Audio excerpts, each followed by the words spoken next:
एक राजा ने किस तरह से दो मुर्दाओं को जीवित किया।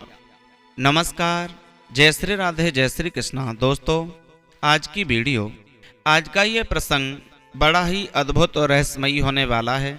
वास्तविक आप इस कहानी को सुनकर के हंसोगे कि आप अपनी हंसी नहीं रोक पाओगे और बड़ी ही शिक्षा देकर के ये कहानी जाएगी। भले ही ये हास्य कहानी है, लेकिन सीख दे कर के भी बहुत कुछ जाएगी। तो दोस्तों, कहानी को हम शुरू करते हैं। बस निवेदन आपसे इतना है कि आप इस कहानी को यदि सुन रहे हैं तो शुरू से लेकर अंत तक अवश्य ही देखना, ताकि इसमें जो भी छुपी हुई जानकारी है वो आपको प्राप्त हो सके। दोस्तों, एक समय की बात है कि एक नगर में एक सेठ रहा करता था और उस सेठ के एक बेटा था। उसका नाम था ब्रजभान और माँ बाप का बड़ा ही लाडला बेटा था। बाप उसकी हर ख्वाहिश को पूरी करता। अभी लड़का जवान ही हुआ था कि बाप का इंतकाल हो गया, यानी पिता खत्म हो गए। ब्रजभान एक बड़ी जायदाद का मालिक बन गया। खूब मजे की जिंदगी गुजारने लगा था।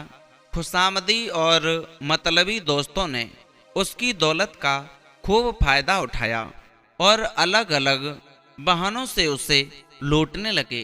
ऐसे ही उसके धीरे धीरे उसका सारा धन दौलत चला जा रहा था। अब ब्रजभान के पास कुछ नहीं बचा। माँ ने उसे पहले खूब समझाया था कि ये दोस्त सब मौका पाकर के तुम्हारा साथ छोड़ जाएंगे। जब तक तुम्हारे पास धन है तब तक ये तुम्हारे साथ हैं, अन्यथा इन दोस्तों की संगत को तुम छोड़ दीजिए। लेकिन उसकी एक भी समझ में नहीं आई। उन पर जो कुछ तुम रुपए लुटा रहे हो, कल वे तुम्हारी और मोह फेर करके भी नहीं देखेंगे। मगर ब्रजभान कब मानने वाला था। वो सेठ का लड़का नहीं माना। माँ की बात एक कान से सुनता और दूसरे कान से निकाल देता। मगर जब ब्रजभान के पास कुछ नहीं रहा तो दोस्त भी ऐसे गायब हो गए जैसे गधे के सींग गायब हो जाते हैं।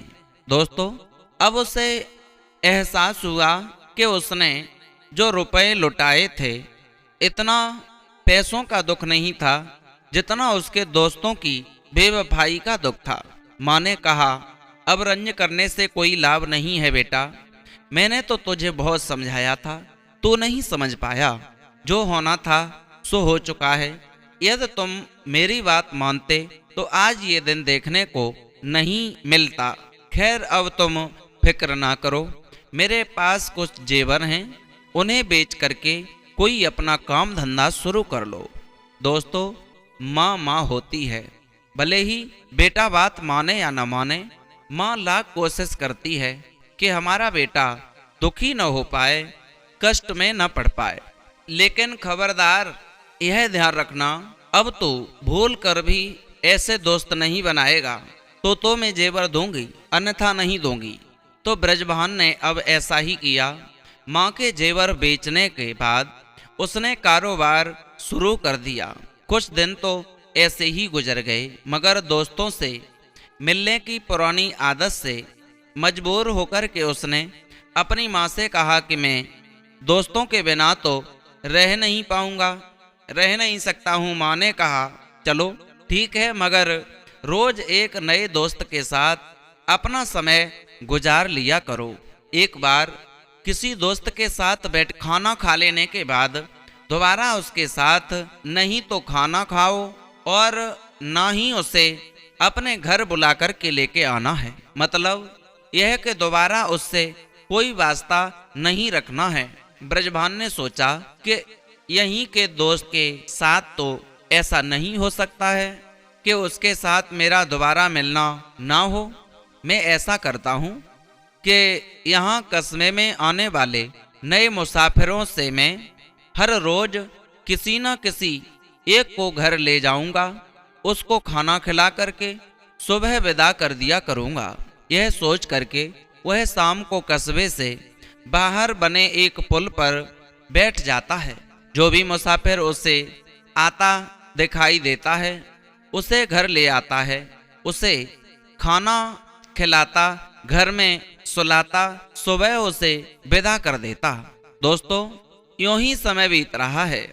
एक दिन वह रोज की तरह ऐसे ही पुल पर बैठा किसी नए मुसाफिर का इंतजार कर रहा था कि उसी राज्य का राजा तेल के सौदागर के भेष में बन करके अपने एक नौकर के साथ वहां से पहुंचा। ब्रजभान ने उसे पहले तो सलाम किया और फिर अपने घर आकर खाना खाने और रात बिताने की दावत भी दी। राजा ने उसकी बात मान ली और ब्रजभान के साथ उसने उसके घर चल दिए। जब राजा को यह पता चला कि ऐसे ही यह रोज एक नए मुसाफिर को अपने घर लाकर के खाना खिलाता है और सुबह उसे विदा कर देता है, तो राजा ने भी सोचा कि इसके पीछे जरूर कोई वजह ही होगी। खाना खाने के बाद तीनों बातें करने लगे। बातों ही बातों में राजा ने ब्रजभान के हालातों को मालूम करना चाहा। ब्रजभान ने अपनी माँ की दी हुई नसीहत और धोखेबाज मित्रों की सारी कहानी राजा को बताई। राजा ने कहा, ऐसे दोस्तों से तो मैं भी कभी बात नहीं करूँगा। रात काफी बीत चुकी थी। राजा ने ब्रजभान से कहा कि तुम भी आराम करो, हमें भी अपने काम पर सुबह निकलना है, मगर मेरी इच्छा है कि आपने हमारे लिए जो किया है उसका मैं कुछ बदला चुका दूं।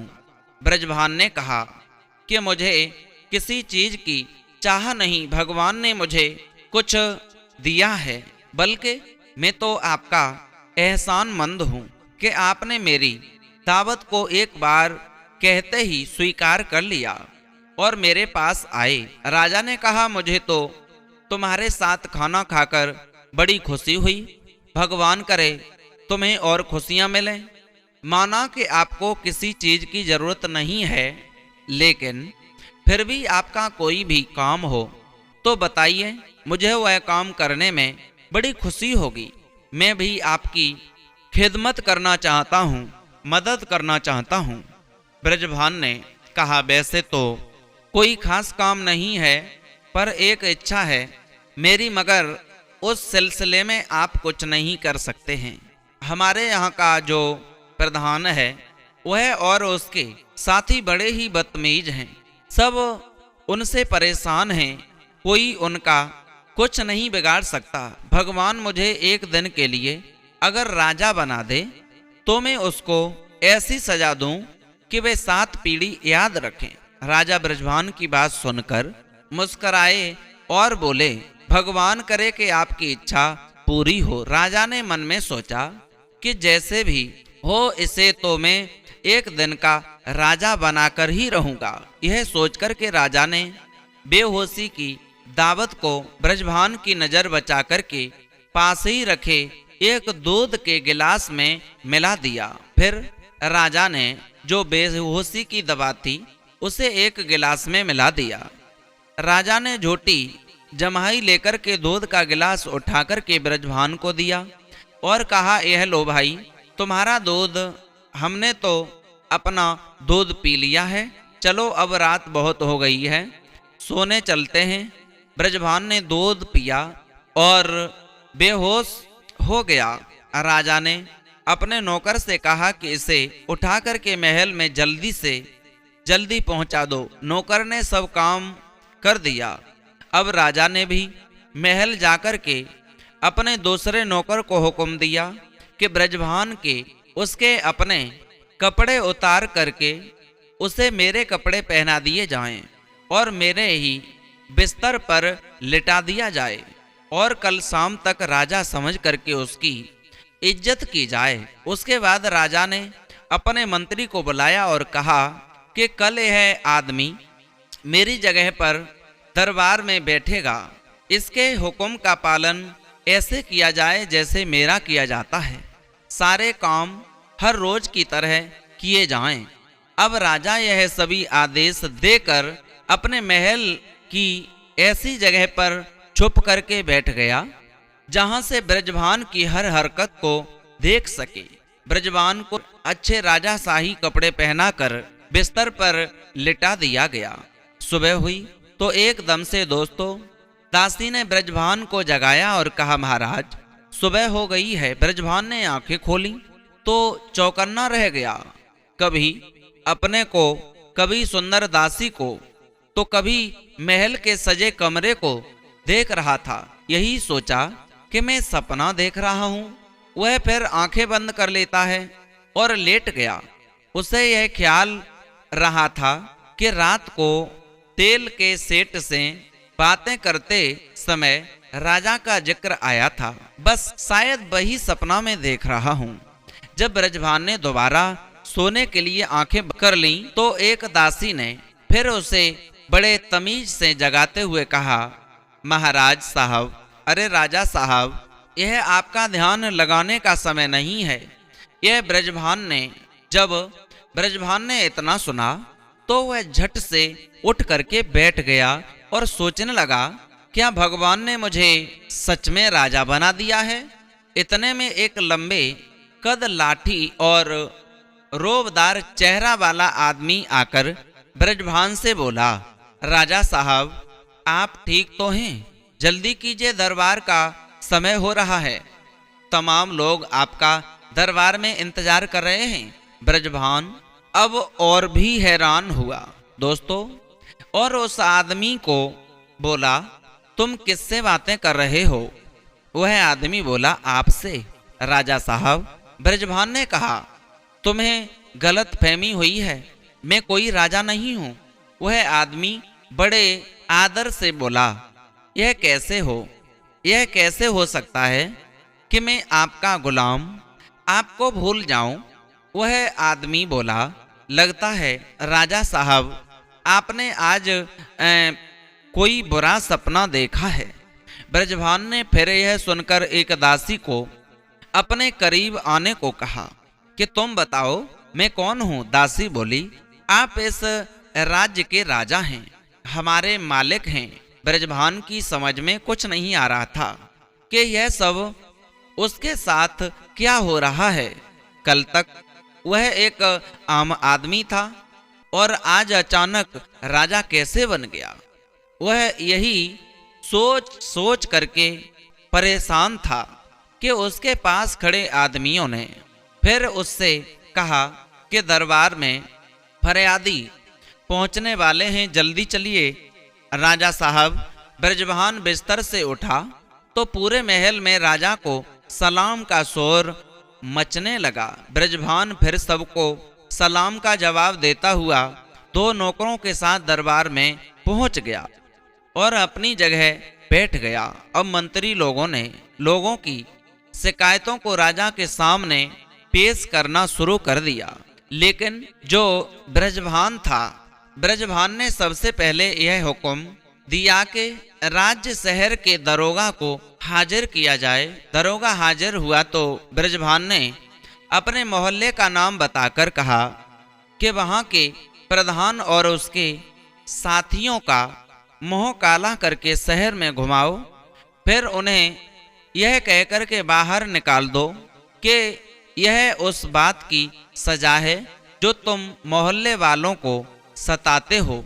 दोस्तों, अब उसके हुक्म के अनुसार सब कुछ हुआ। अब ब्रजभान ने हुक्म दिया कि उसी मोहल्ले में एक ब्रजभान नाम लड़के की माता रहती हैं, जिन्हें 1000 सोने के सिक्के पहुंचा दिए जाएं। अब यह काम भी सब कर दिया। ब्रजभान ने फिर एक फरियादी की कि फरियाद सुनकर के उसका फैसला किया और फिर उठकर के महल में आ गया। अब ब्रजभान को खाने की मेज पर ले जाया गया, जहां अनेक प्रकार के लजीज खाने रखे हुए थे। ब्रजभान चारों तरफ से सुंदर सुंदर दासियों से घिरा हुआ अब ब्रजभान खाने लगा तो उसे यकीन नहीं हो रहा था कि यह सब हकीकत है या सपना है।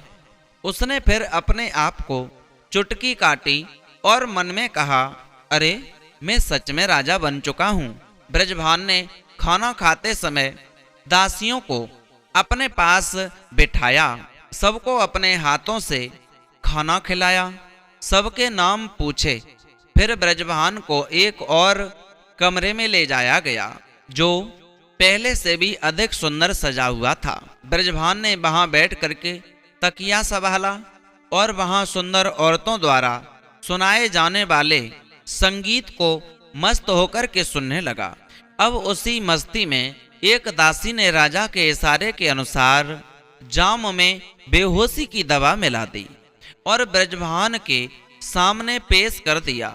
अब ब्रजभान एक ही घूंट में उस जाम को पी गया और राजा ने जल्दी से हुक्म दिया, इसके जो पहले वाले खुद के कपड़े इसके लिए पहनाकर इसे घर भेज दिया जाए। अब जब सुबह ब्रजभान की आंख खुली तो ब्रजभान ने अपने आप को उसी पुराने घर में पाया। उसने खूब आंखें मल मल कर देखा पर कुछ समझ में नहीं आया। दासियां के नाम लेकर उन्हें पुकारने लगा मगर कोई उसके पास नहीं आया। आखिर उसकी चिल्लाने की आवाज सुनकर के उसकी माँ उसके पास आकर बोली, क्या हुआ बेटा, तुम यह कैसी बातें कर रहे हो? आज ब्रजभान ने अपनी माँ को अपने सामने देखा तो बोला, तुम किसे अपना बेटा कह रही हो? माँ बोली, अरे माँ को भी भूल गया, तूने माँ को भी नहीं पहचाना? ब्रजभान बोला, खबरदार, इज्जत से पेश आओ। कौन ब्रजभान? मैं तो इस राज्य का राजा हूँ, राजा। दोस्तों, अब तो बात कुछ ऐसी हुई। अब उसकी माँ परेशान हो गई। उसने सोचा कि शायद मेरा बेटा पागल हो चुका है जो ऐसी बहकी बहकी बातें कर रहा है। वह अपने बेटे को समझाने लगी कि बेटा होश में है? अरे बेटा होश में आओ, ऐसा ना हो कि कोई तुम्हारी बातें सुन ले और हमारी सामत आ जाए। अब ब्रजभान को होश आया और बोला, माँ क्या सच में मैं ब्रजभान हूँ? माँ ने कहा, हाँ बेटा तुम ब्रजभान ही हो, यह तुम्हारा घर है। हाँ यह बात तो सच है कि यह घर भी मेरा है, मगर समझ में यह नहीं आ रहा है कि यह मेरे साथ क्या हो रहा है।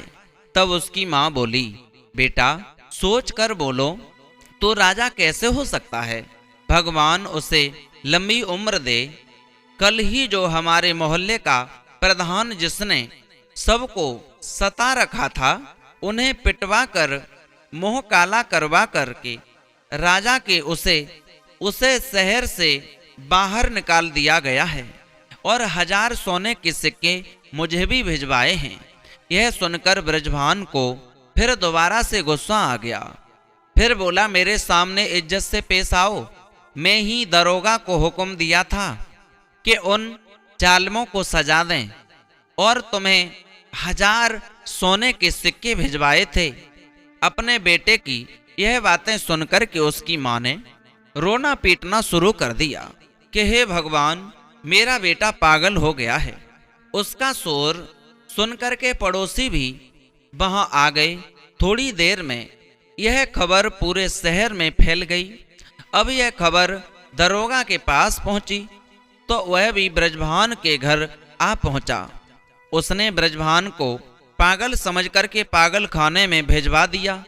रास्ते में सिपाहियों ने उसकी खूब पिटाई की, मगर अब भी वह अपने आप को राजा ही कह रहा था। दोस्तों, जब वह अपने आप को देखता तो ख्याल आता कि वह ब्रजभान है, मगर माँ की बातें सुनी थीं तो यकीन हो गया कि वह राजा है।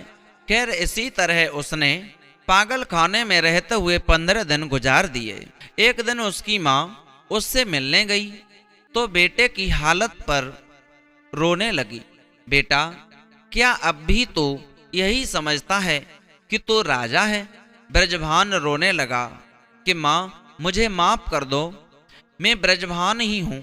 मुझसे गलती हो गई कि मैं शायद पागल हो गया था। माँ ने पागल खाने के मुखिए से मन्नत मांगी करके अपने बेटे को घर लाने के लिए कहा।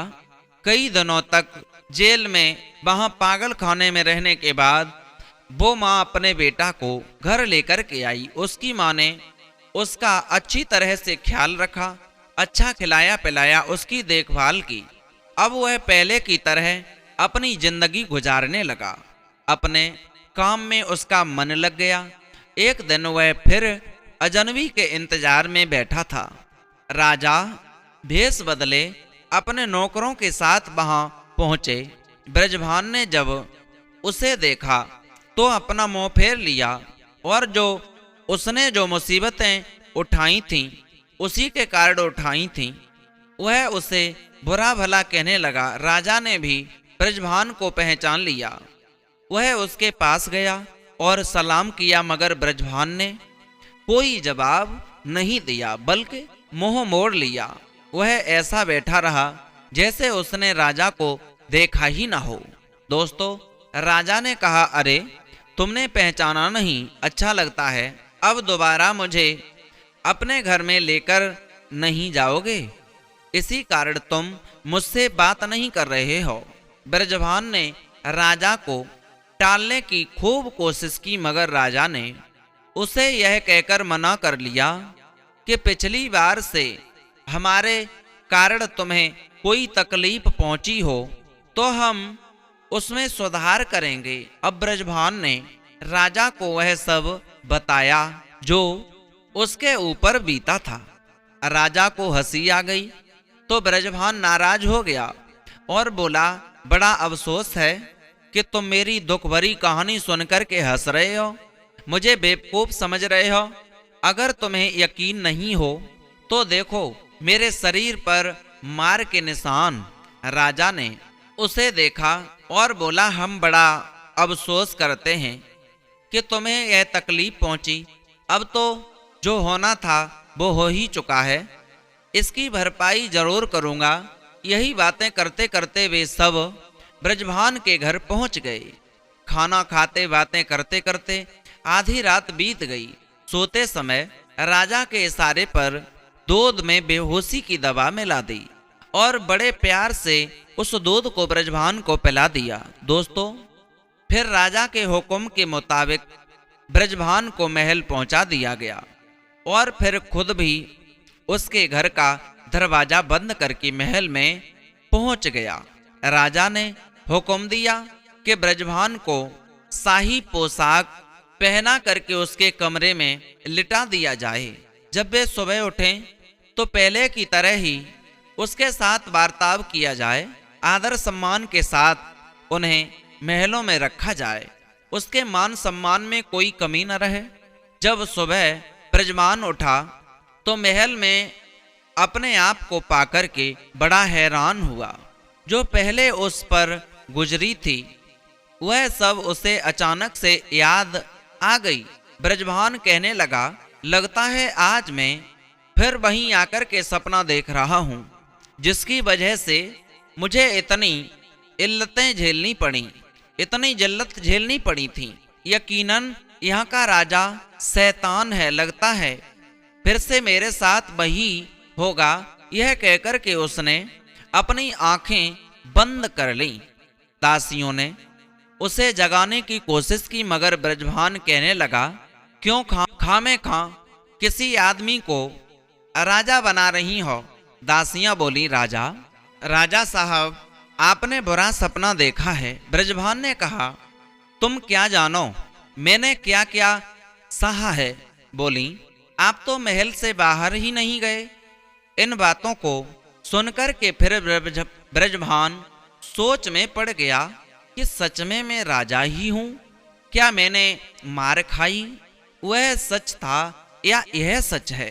पर्दे के पीछे छिपे राजा के इशारे पर वे सभी दासियां वहां पर नाचने और गाने लगीं। ब्रजभान से भी रहा नहीं गया, वह भी उछल कर और उनके साथ नाचने गाने लगा। उसने इतनी धमा चौकड़ी मचाई कि मस्त होकर के शाही लिबास को फाड़ डाला। अब जो सारा नजारा राजा खुद देख रहा था वह वहां आया और जोर जोर से हंसने लगा। ब्रजभान ने राजा को पहचान लिया और कहा, अच्छा तो यह जो सब मेरे साथ हो रहा है उसकी असली जड़ आप हैं। राजा ने ब्रजभान को गले लगाया और कहा, ब्रजभान तुम गम ना करो, मैं तुम्हारे सारे गम दूर कर दूंगा। तुम्हारे साथ जो हुआ उसका मुझे भी बड़ा अफसोस है, मगर अब तुम मेरे दरबार में रहोगे। राजा ने उसे एक अच्छा सा घर दिया, खर्च करने को पैसे दिए, रुपए दिए। कुछ समय बाद ब्रजभान और रानी की एक खास दासी के साथ उसका विवाह भी करवा दिया गया। रानी ने भी अपनी दासी को इतना सामान दिया कि उसका घर भर गया। दोनों खुशी के साथ रहने लगे। हर तरह का ऐश और आराम था, लेकिन दोनों थे बड़े फिजूल खर्ची दरबार में। जो मिलता उन्हें चंद दिनों में ही उड़ा देते। अब उनकी हालात फिर से तंगी हो गई। सोचा कि अब क्या किया जाए। रानी से कुछ मांगें तो भी शर्म आती है। ब्रजभान ने एक तरकीब सोची। उसने अपनी बीवी से कहा कि तुम एक सफेद चादर ओढ़ करके मुर्दा बन करके लेट जाओ। मैं राजा के दरबार में, मैं राजा के पास कफन दफन के बहाने कुछ रुपए ले आऊंगा। उसकी बीवी ने ऐसे ही किया। ऐसा ही किया। ब्रजभान रोता पीटता राजा के दरबार पहुंचा। राजा के पूछने पर ब्रजभान ने बताया कि महाराज, उसके ऊपर गम का पहाड़ टूट गया है, मेरी बीबी मर गई। राजा ने उसे तसल्ली दी, जरूरी सामान और कुछ रुपए दिए। कहा, जल्दी जाओ, पहले कफन दफन का इंतजाम करो, बाद में आता हूं। ब्रजभान सब लेकर के घर आकर बीवी से बोला, अब मैं मुर्दा बनकर लेट जाता हूं। तुम रानी के पास जाओ और तुम्हें भी कुछ माल मिल ही जाएगा। आराम से 3-4 महीने कट जाएंगे। बीवी ने अपने शौहर को लेटा कर, यानी अपने पति को लेटा कर के उसके ऊपर सफेद चादर उड़ा दी और रोती पीटती रानी के पास पहुंच गई। रानी ने अपनी चहेती दासी को इस हालत में देखा तो कारण पूछा। दासी ने ब्रजभान के मरने की खबर रानी को सुनाई कि ब्रजभान यानी उसका पति मर गया है। रानी ने अपनी दासी को तसल्ली दे करके कफन दफन का जरूरी सामान और बहुत से रुपए देकर कहा, चलो अभी मैं आती हूं, तुम कफन दफन का इंतजाम करो। दासी सामान लेकर के घर आई तो दोनों खूब हंसे। अब उधर महल में राजा रानी जब शाम को आमने सामने हुए तो रानी अपनी दासी के शौहर के मरने का अफसोस करने लगी। राजा ने कहा, तुम्हें गलतफहमी हो गई है, ब्रजभान नहीं उसकी बीवी मर गई है। रानी ने कहा, मुझे गलतफहमी नहीं, आपको गलतफहमी हुई है। ब्रजभान मर गया है। उसकी बीवी अभी मेरे पास रोती पीटती हुई आई थी और मुझसे वही बता रही थी, वही बता करके गई है और मैंने कुछ रुपए भी दिए हैं। राजा ने कहा, अरे मेरी मानो, मेरे पास खुद ब्रजभान आया था और अपनी बीवी की मरने की खबर मुझे सुनाई थी। मैंने भी उसे कुछ रुपए और सामान दिया है। दोस्तों, अब राजा और रानी में बहस होने लगी। दोनों ही अपनी बात पर अड़े खड़े हैं। तब राजा ने किसी तीसरे आदमी को ब्रजभान के घर भेजकर सच्चाई का पता लगवाना चाहा। उसने महल आकर राजा को बताया कि ब्रजभान तो जीवित है, उसकी बीवी मर गई है। रानी ने कहा, मैं नहीं मानती। ऐसा ही 2-3 आदमी भेज करके सच्चाई का पता नहीं चल सका। अंत में राजा रानी ने स्वयं ब्रजभान के घर जाने का निश्चय कर लिया। अब राजा रानी अपने नौकरों को साथ में लेकर के वहां पहुंचे तो दोनों मियां बीवी को पहले ही आदेशा था। वे आंखें लगाए दरवाजे पर देख रहे थे कि राजा रानी को आया देकर के झटपट दोनों मुर्दा बनकर के पलंग पर लेट गए। दोस्तों, राजा रानी ने दोनों को देखा तो अफसोस करने लगे कि राजा कहने लगे कि दोनों की एक दूसरे के गम को सहन ना कर सके, दोनों ये एक दूसरे के गम को सहन ना कर सके, इसलिए ये दोनों चल बसे। अब राजा मुर्दों के करीब बैठ करके कहने लगा, अगर कोई मुझे बता दे कि इनमें से पहले कौन मरा है, क्योंकि राजा और रानी में झगड़ा हो रहा था कि पहले रानी कह रही थी कि वो लड़का खत्म हुआ है, जो ब्रजभान था वो खत्म हुआ है, और वो राजा कह रहा था रानी से कि पहले उसकी पत्नी खत्म हुई है। तो अब राजा ने घोषणा कर दी कि अगर कोई बताए कि इनमें से पहले कौन मरा है तो मैं उसे इनाम के तौर पर 500 सोने के सिक्का दूंगा। राजा की बात सुन करके ब्रजभान उठ करके बैठ गया। ब्रजभान जो मुर्दा बना पड़ा था वो उठ करके बैठ गया और राजा के चरणों में गिरकर बोला, पहले आप मुझे 500 सोने के सिक्के दिलवाएं, राजा साहब फिर मैं बताऊंगा कि पहले कौन मरा है। यह हाल देखकर के उसकी बीवी ने भी चादर उठा करके फेंक दी और रानी के चरणों में गिरकर माफी मांगने लगी। उनकी इन हरकतों से सब हैरान हो गए। रानी तो डर भी गई कि मुर्दे जिंदा हो जाते हैं। राजा ने फिर यह सब करने का कारण पूछा तो ब्रजभान ने हाथ जोड़कर कहा, महाराज, हमने हमारी तंगी की वजह से, परेशानी की वजह से ये सब स्वांग रचा था कि हमारे पास कुछ बचा ही नहीं था, खाने पीने के लिए हमारी गुजर नहीं हो रही थी, तो हमें कुछ और नहीं सूझा, बस शर्मिंदगी की वजह से न आपके पास आए न मेरी पत्नी महारानी के पास गईं कुछ मांगने, इसलिए हमें ये नाटक रचना पड़ा। राजा पहले ही ब्रजभान की साफ दिली पर मेहरबान था।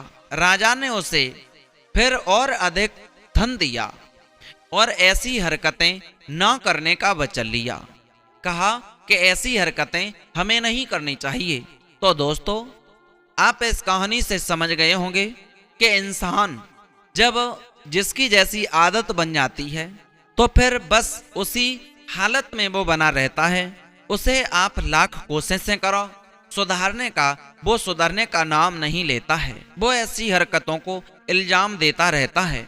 तो आप समझ गए होंगे कि किस तरह से एक राजा ने 2 मुर्दाओं को जिंदा किया। वो मुर्दा थे ही नहीं, राजा की क्या औकात थी जो जीवित कर पाता। दोस्तों, उम्मीद है आपको ये वीडियो जरूर पसंद आई होगी। यदि अच्छी लगी तो चैनल को सब्सक्राइब करें, लाइक शेयर कमेंट करना न भूलें। और निवेदन है कि इस कहानी से हमें यही सीख मिलती है कि हमारे जो दादे परदादों का, यानी हमारे जो पूर्वजों ने, हमारे माँ बाप ने हमारे लिए जो भी धन इकट्ठा किया है उसे इस तरह से बेफिजूल में गमा कर न रख दें, जो कि बाद में हमें एक ब्रजभान की तरह ही मुर्दा बन करके न लेटना पड़े, हमें जीवित होकर के भी मुर्दा बन करके रहना पड़े, तो क्या फायदा।